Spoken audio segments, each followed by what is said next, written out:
प्रिय भक्तों नमस्कार। नवरात्रि के तीसरे दिन माता दुर्गा देवी चंद्रघंटा के रूप में पूजी जाती हैं। आज के इस वीडियो में माँ चंद्रघंटा के मंत्र, स्तोत्र, ध्यान और कवच का पाठ करेंगे। आइए पाठ शुरू करते हैं। ओम देवी चंद्रघंटायै नमः। पिंडज प्रवरारूढ़ा चंडकोपास्त्रकैर्युता प्रसादं तनुते मह्यं चंद्रघंटेति विश्रुता। या देवी सर्वभूतेषु माँ चंद्रघंटारूपेण संस्थिता। नमस्तस्यै नमस्तस्यै नमस्तस्यै नमो नमः। वंदे वाञ्छितलाभाय चंद्रार्धकृतशेखरां सिंहारूढ़ा चंद्रघंटा यशस्वनीं मणिपुरस्थितां तृतीयदुर्गा त्रिनेत्रां। खड्गगदा त्रिशूलचापसर पद्मकमण्डलुमालाभराभीतकरां पटाम्बरपरिधानां मृदुहास्यानानालङ्कारभूषितां। मञ्जीरहारकेयूरकिङ्किणी रत्नकुण्डलमण्डितां। प्रफुल्लवन्दना बिबाधारा कान्तकपोलां तुगं कुचां। कमनीयां लावण्यां क्षीणकटिनितम्बनीम्। आपदुद्धारणी त्वं हि आद्याशक्तिः शुभपराम् अणिमादिसिद्धिदात्री चंद्रघंटे प्रणमाम्यहम्। चंद्रमुखी इष्टदात्री इष्टं मंत्रस्वरूपिणीं। धनदात्री आनंददात्री चंद्रघंटे प्रणमाम्यहम्। नानारूपधारिणी इच्छामयी ऐश्वर्यदायिनीं सौभाग्यारोग्यदायिनी चंद्रघंटे प्रणमाम्यहम्। रहस्यं शृणु वक्ष्यामि शैवेशी कमलानने। श्रीचंद्रघंटास्य कवचं सर्वसिद्धिदायकं। विना न्यासं विना विनियोगं विना शापोद्धा विना होमं। स्नानं शौचादिनास्ति श्रद्धामात्रेण सिद्धिदाम्। कुशिष्याय कुटिलाय वंचकाय निंदकाय च न दातव्यं न दातव्यं न दातव्यं कदाचितं। देवी प्रपन्नार्तिहरे प्रसीद प्रसीद मातर्जगतोऽखिलस्य। प्रसीद विश्वेश्वरि पाहि विश्वं त्वमीश्वरी देवी चराचरस्य। आवाहनं न जानामि तवार्चनं। पूजां चैव न जानामि क्षम्यतां परमेश्वरी। त्वमेव माता च पिता त्वमेव बन्धुश्च सखा त्वमेव विद्या द्रविणं त्वमेव सर्वं मम देवदेव। ओम देवी चंद्रघंटायै नमः। ओम देवी चंद्रघंटायै नमः। पिंडज प्रवरारूढ़ा चंडकोपास्त्रकैर्युता प्रसादं तनुते मह्यं चंद्रघंटेति विश्रुता। या देवी सर्वभूतेषु माँ चंद्रघंटारूपेण संस्थिता। नमस्तस्यै नमस्तस्यै नमस्तस्यै नमो नमः। वंदे वाञ्छितलाभाय चंद्रार्धकृतशेखरां सिंहारूढ़ा चंद्रघंटा यशस्वनीं मणिपुरस्थितां तृतीयदुर्गा त्रिनेत्रां। खड्गगदा त्रिशूलचापसर पद्मकमण्डलुमालाभराभीतकरां पटाम्बरपरिधानां मृदुहास्यानानालङ्कारभूषितां। मञ्जीरहारकेयूरकिङ्किणी रत्नकुण्डलमण्डितां।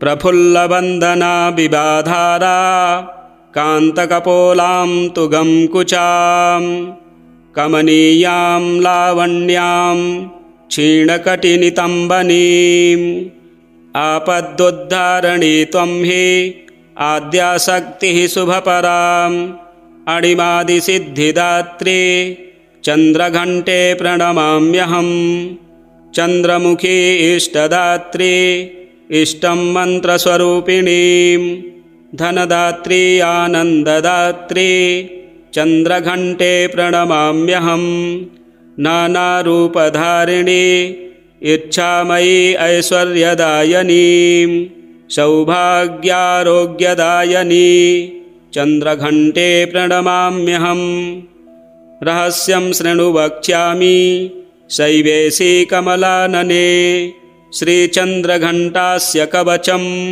सर्वसिद्धिदायकं विना न्यासं विना विनियोगं विना शापोद्धा विना होमं स्नानं शौचादिनास्ति श्रद्धामात्रेण सिद्धिदां कुशिष्याय कुटिलाय वञ्चकाय निन्दकाय च न दातव्यं न दातव्यं न दातव्यं कदाचितं देवी प्रपन्नार्तिहरे प्रसीद प्रसीद मातर्जगतोऽखिलस्य प्रसीद विश्वेश्वरि पाहि विश्वं त्वमीश्वरी देवी चराचरस्य आवाहनं न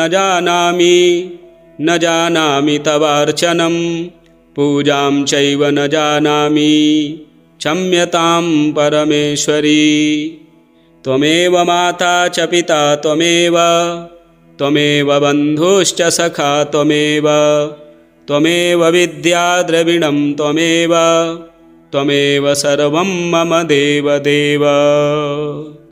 ॐ देवी चन्द्रघण्टायै नमः। ॐ देवी चन्द्रघण्टायै नमः।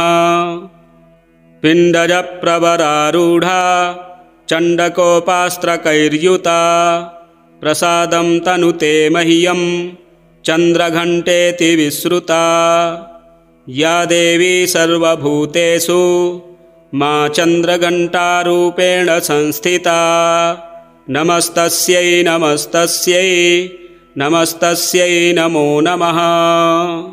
वन्दे वाञ्छितलाभाय चन्द्रार्धकृतशेखरां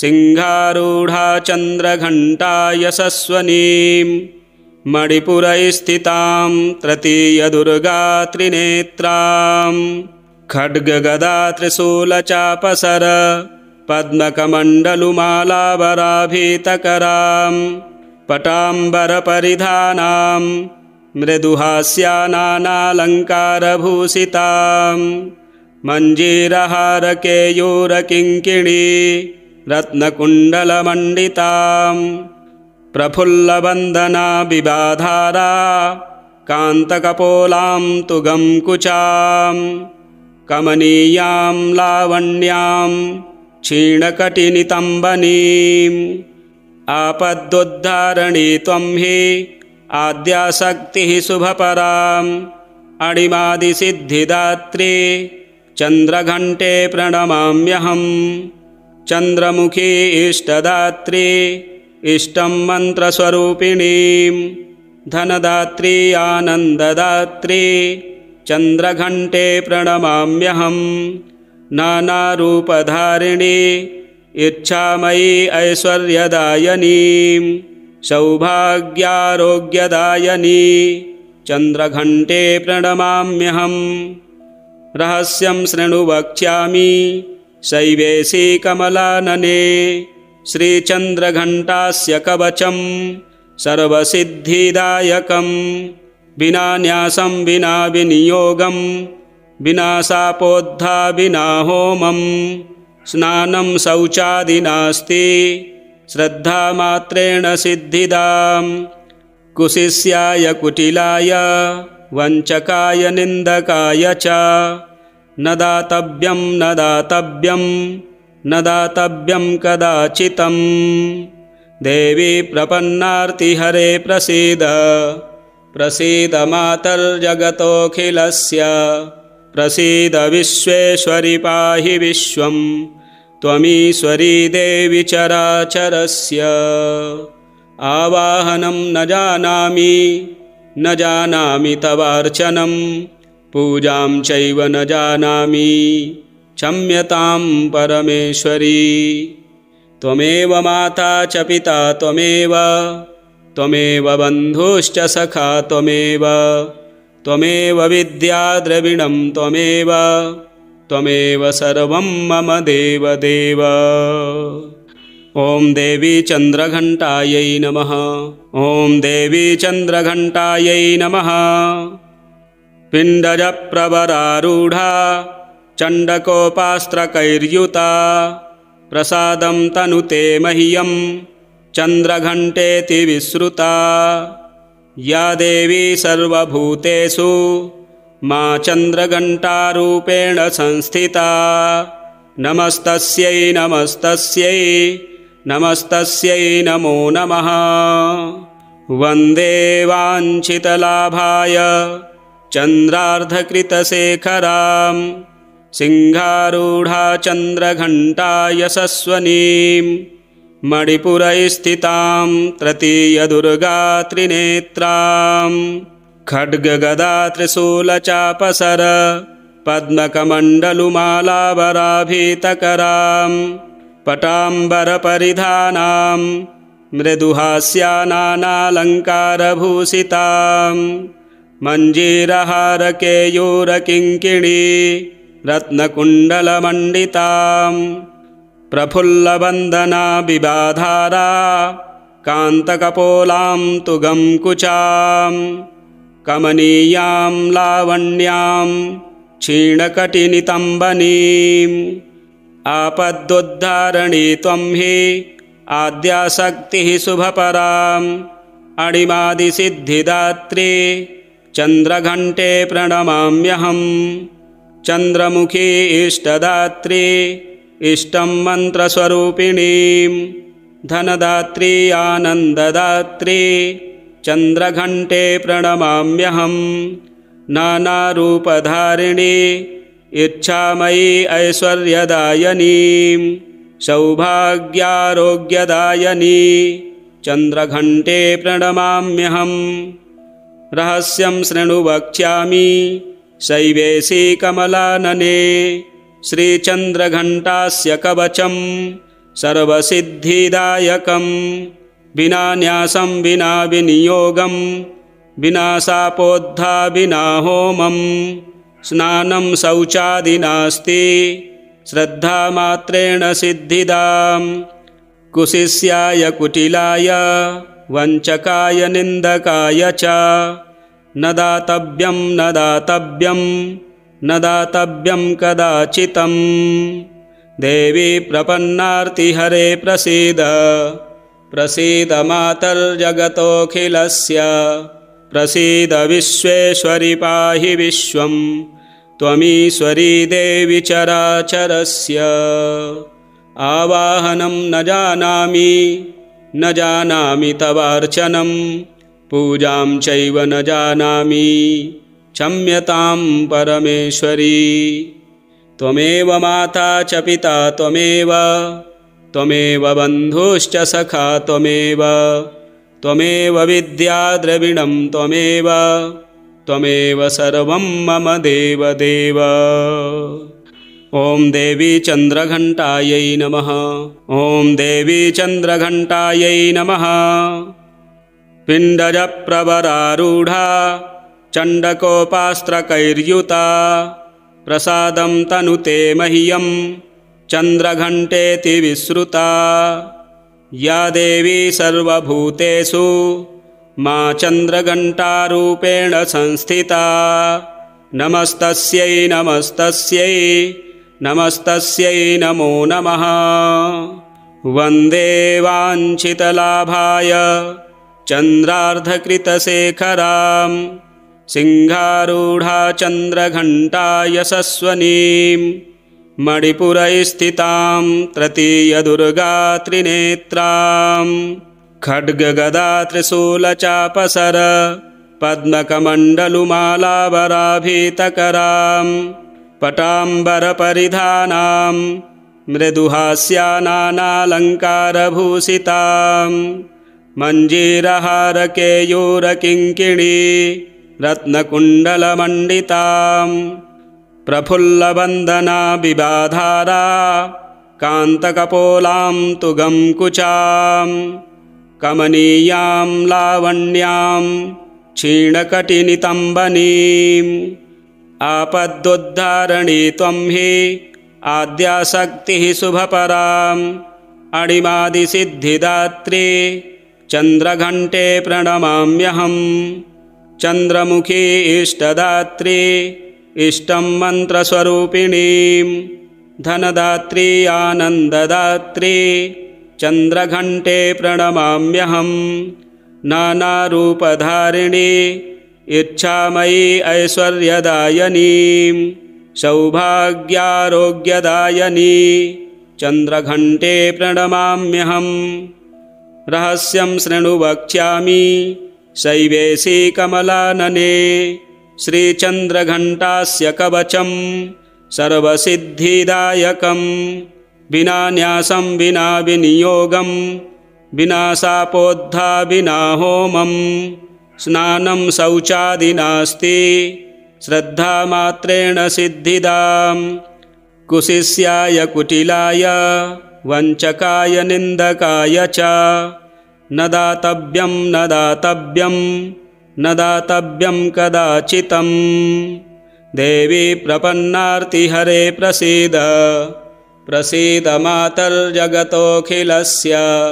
प्रसीद विश्वेश्वरि पाहि विश्वं त्वमीश्वरी देवी चराचरस्य आवाहनं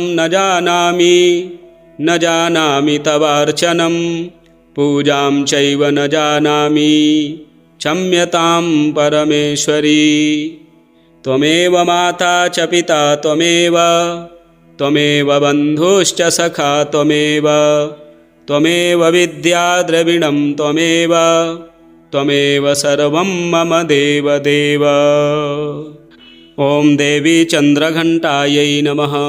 ॐ देवी चन्द्रघण्टायै नमः। पिण्डजप्रवरारूढा चण्डकोपास्त्रकैर्युता प्रसादं तनुते मह्यं चन्द्रघण्टेति विश्रुता या देवी सर्वभूतेषु मा चन्द्रघण्टारूपेण संस्थिता नमस्तस्यै नमस्तस्यै नमस्तस्यै नमो नमः। वन्दे वाञ्छितलाभाय चन्द्रार्धकृतशेखरां सिंहारूढा चन्द्रघण्टा यशस्वनीं मणिपुरस्थितां तृतीयदुर्गा त्रिनेत्रां खड्गगदा त्रिशूलचापसर पद्मकमण्डलुमालावराभीतकरां पटाम्बरपरिधानां मृदुहास्यानानालङ्कारभूषितां मञ्जीरहारकेयूरकिङ्किणी रत्नकुण्डलमण्डितां प्रफुल्लवन्दना विवाधारा कान्तकपोलां तुगं कुचां कमनीयां लावण्यां क्षीणकटिनितम्बनीम् आपदुद्धारणी त्वं हि आद्याशक्तिः शुभपराम् अणिमादिसिद्धिदात्री चन्द्रघण्टे प्रणमाम्यहम् चन्द्रमुखी इष्टदात्री इष्टं मन्त्रस्वरूपिणीं धनदात्री आनन्ददात्री चन्द्रघण्टे प्रणमाम्यहम् नानारूपधारिणी इच्छामयी ऐश्वर्यदायिनीं सौभाग्यारोग्यदायिनी चन्द्रघण्टे प्रणमाम्यहम् रहस्यं शृणु वक्ष्यामि शैवेशी कमलानने श्रीचन्द्रघण्टास्य कवचं सर्वसिद्धिदायकं विना न्यासं विना विनियोगं विना शापोद्धा विना होमं स्नानं शौचादिनास्ति श्रद्धामात्रेण सिद्धिदां कुशिष्याय कुटिलाय वञ्चकाय निन्दकाय च न दातव्यं न दातव्यं न दातव्यं कदाचितं देवी प्रपन्नार्तिहरे प्रसीद प्रसीद मातर्जगतोऽखिलस्य प्रसीद विश्वेश्वरि पाहि विश्वं त्वमीश्वरी देवी चराचरस्य आवाहनं न जानामि तवार्चनं पूजां चैव न जानामि क्षम्यतां परमेश्वरी त्वमेव माता च पिता त्वमेव बन्धुश्च सखा त्वमेव विद्या द्रविणं त्वमेव सर्वं मम देवदेव। ॐ देवी चन्द्रघण्टायै नमः। ॐ देवी चन्द्रघण्टायै नमः। पिण्डजप्रवरारूढा चण्डकोपास्त्रकैर्युता प्रसादं तनुते मह्यं चन्द्रघण्टेति विश्रुता या देवी सर्वभूतेषु मा चन्द्रघण्टारूपेण संस्थिता नमस्तस्यै नमस्तस्यै नमस्तस्यै नमो नमः। वन्दे वाञ्छितलाभाय चन्द्रार्धकृतशेखरां सिंहारूढा चन्द्रघण्टा यशस्वनीं मणिपुरस्थितां तृतीयदुर्गा त्रिनेत्रां खड्गगदा त्रिशूलचापसर पद्मकमण्डलुमालावराभीतकरां पटाम्बरपरिधानां मृदुहास्यानानालङ्कारभूषितां मञ्जीरहारकेयूरकिङ्किणी रत्नकुण्डलमण्डितां प्रफुल्लवन्दना विवाधारा कान्तकपोलां तुगं कुचां कमनीयां लावण्यां क्षीणकटिनितम्बनीम् आपदुद्धारणी त्वं हि आद्याशक्तिः शुभपराम् अणिमादिसिद्धिदात्री चन्द्रघण्टे प्रणमाम्यहं चन्द्रमुखी इष्टदात्री इष्टं मन्त्रस्वरूपिणीं धनदात्री आनन्ददात्री चन्द्रघण्टे प्रणमाम्यहं नानारूपधारिणी इच्छामयी ऐश्वर्यदायिनीं सौभाग्यारोग्यदायिनी चन्द्रघण्टे प्रणमाम्यहं रहस्यं शृणु वक्ष्यामि शैवेशी कमलानने श्रीचन्द्रघण्टास्य कवचं सर्वसिद्धिदायकं विना न्यासं विना विनियोगं विना शापोद्धा विना होमं स्नानं शौचादि नास्ति श्रद्धामात्रेण सिद्धिदां कुशिष्याय कुटिलाय वञ्चकाय निन्दकाय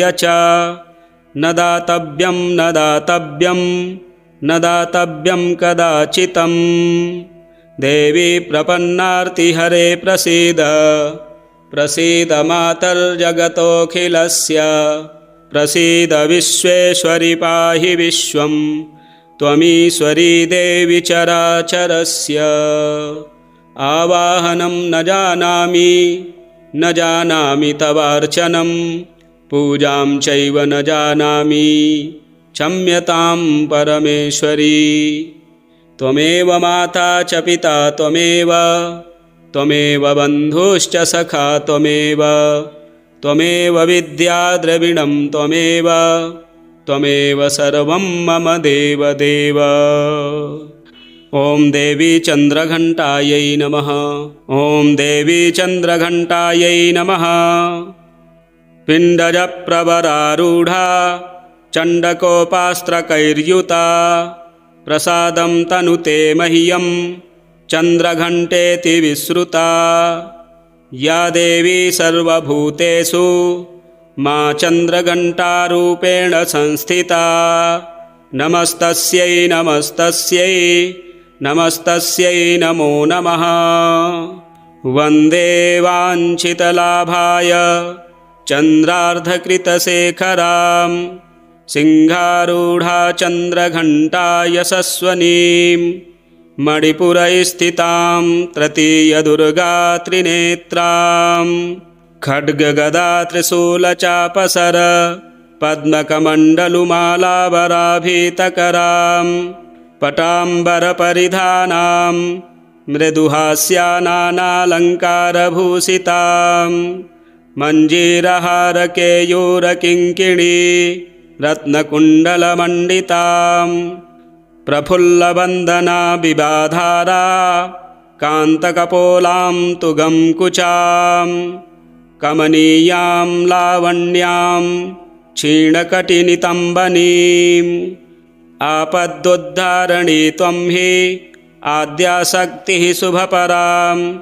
अणिमादिसिद्धिदात्री चन्द्रघण्टे प्रणमाम्यहम् चन्द्रमुखी इष्टदात्री इष्टं मन्त्रस्वरूपिणीं धनदात्री आनन्ददात्री चन्द्रघण्टे प्रणमाम्यहम् नानारूपधारिणी इच्छामयी ऐश्वर्यदायिनीं सौभाग्यारोग्यदायिनी चन्द्रघण्टे प्रणमाम्यहम् रहस्यं शृणु वक्ष्यामि शैवेशी कमलानने श्रीचन्द्रघण्टास्य कवचं सर्वसिद्धिदायकं विना न्यासं विना विनियोगं विना शापोद्धा विना होमं स्नानं शौचादिनास्ति श्रद्धामात्रेण सिद्धिदां कुशिष्याय कुटिलाय वञ्चकाय निन्दकाय च न दातव्यं न दातव्यं न दातव्यं कदाचितं देवी प्रपन्नार्तिहरे प्रसीद प्रसीद मातर्जगतोऽखिलस्य प्रसीद विश्वेश्वरि पाहि विश्वं त्वमीश्वरी देवी चराचरस्य आवाहनं न जानामि तवार्चनं पूजां चैव न जानामि क्षम्यतां परमेश्वरी त्वमेव माता च पिता त्वमेव बन्धुश्च सखा त्वमेव विद्या द्रविणं त्वमेव सर्वं मम देवदेव। ॐ देवी चन्द्रघण्टायै नमः। ॐ देवी चन्द्रघण्टायै नमः। पिण्डजप्रवरारूढा चण्डकोपास्त्रकैर्युता प्रसादं तनुते मह्यं चन्द्रघण्टेति विश्रुता या देवी सर्वभूतेषु मा चन्द्रघण्टारूपेण संस्थिता नमस्तस्यै नमस्तस्यै नमस्तस्यै नमो नमः। वन्दे वाञ्छितलाभाय चन्द्रार्धकृतशेखरां सिंहारूढा चन्द्रघण्टा यशस्वनीं मणिपुरस्थितां तृतीयदुर्गा त्रिनेत्रां खड्गगदा त्रिशूलचापसर पद्मकमण्डलुमालावराभीतकरां पटाम्बरपरिधानां मृदुहास्यानानालङ्कारभूषितां मञ्जीरहारकेयूरकिङ्किणी रत्नकुण्डलमण्डितां प्रफुल्लवन्दना विवाधारा कान्तकपोलां तुगं कुचां कमनीयां लावण्यां क्षीणकटिनितम्बनीम् आपदुद्धारणी त्वं हि आद्याशक्तिः शुभपराम् अणिमादिसिद्धिदात्री चन्द्रघण्टे प्रणमाम्यहम् चन्द्रमुखी इष्टदात्री इष्टं मन्त्रस्वरूपिणीं धनदात्री आनन्ददात्री चन्द्रघण्टे प्रणमाम्यहम् नानारूपधारिणी इच्छामयी ऐश्वर्यदायिनीं सौभाग्यारोग्यदायिनी चन्द्रघण्टे प्रणमाम्यहम् रहस्यं शृणु वक्ष्यामि शैवेशी कमलानने श्रीचन्द्रघण्टास्य कवचं सर्वसिद्धिदायकं विना न्यासं विना विनियोगं विना शापोद्धा विना होमं स्नानं शौचादि नास्ति श्रद्धामात्रेण सिद्धिदां कुशिष्याय कुटिलाय वञ्चकाय निन्दकाय च न दातव्यं न दातव्यं न दातव्यं कदाचितं देवी प्रपन्नार्तिहरे प्रसीद प्रसीद मातर्जगतोऽखिलस्य प्रसीद विश्वेश्वरि पाहि विश्वं त्वमीश्वरी देवी चराचरस्य आवाहनं न जानामि तवार्चनं पूजां चैव न जानामि क्षम्यतां परमेश्वरी त्वमेव माता च पिता त्वमेव बन्धुश्च सखा त्वमेव विद्या द्रविणं त्वमेव सर्वं मम देवदेव। ॐ देवी चन्द्रघण्टायै नमः। ॐ देवी चन्द्रघण्टायै नमः। पिण्डजप्रवरारूढा चण्डकोपास्त्रकैर्युता प्रसादं तनुते मह्यं चन्द्रघण्टेति विश्रुता या देवी सर्वभूतेषु मा चन्द्रघण्टारूपेण संस्थिता नमस्तस्यै नमस्तस्यै नमस्तस्यै नमो नमः। वन्दे वाञ्छितलाभाय चन्द्रार्धकृतशेखरां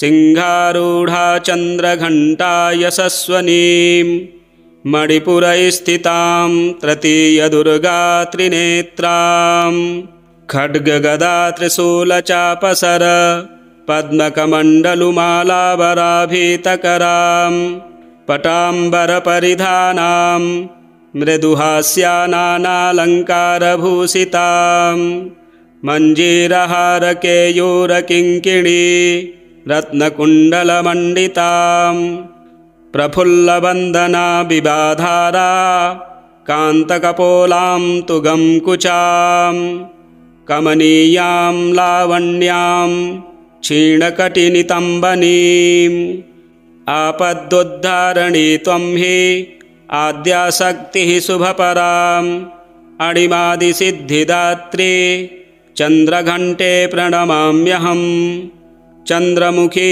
इष्टदात्री इष्टं मन्त्रस्वरूपिणीं धनदात्री आनन्ददात्री चन्द्रघण्टे प्रणमाम्यहम् नानारूपधारिणी इच्छामयी ऐश्वर्यदायिनीं सौभाग्यारोग्यदायिनी चन्द्रघण्टे प्रणमाम्यहम् रहस्यं शृणु वक्ष्यामि शैवेशी कमलानने श्रीचन्द्रघण्टास्य कवचं सर्वसिद्धिदायकं विना न्यासं विना विनियोगं विना शापोद्धा विना होमं स्नानं शौचादि नास्ति श्रद्धामात्रेण सिद्धिदां कुशिष्याय कुटिलाय वञ्चकाय निन्दकाय च न दातव्यं न दातव्यं न दातव्यं कदाचितं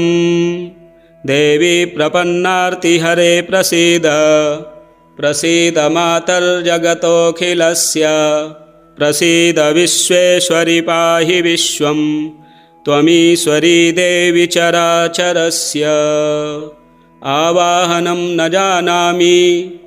जानामि तवार्चनं पूजां चैव न जानामि क्षम्यतां परमेश्वरी त्वमेव माता च पिता त्वमेव बन्धुश्च सखा त्वमेव विद्या द्रविणं त्वमेव सर्वं मम देवदेव। ॐ देवी चन्द्रघण्टायै नमः। ॐ देवी चन्द्रघण्टायै नमः। पिण्डजप्रवरारूढा चण्डकोपास्त्रकैर्युता प्रसादं तनुते मह्यं चन्द्रघण्टेति विश्रुता या देवी सर्वभूतेषु माँ चन्द्रघण्टारूपेण संस्थिता। नमस्तस्यै नमस्तस्यै नमस्तस्यै नमो नमः।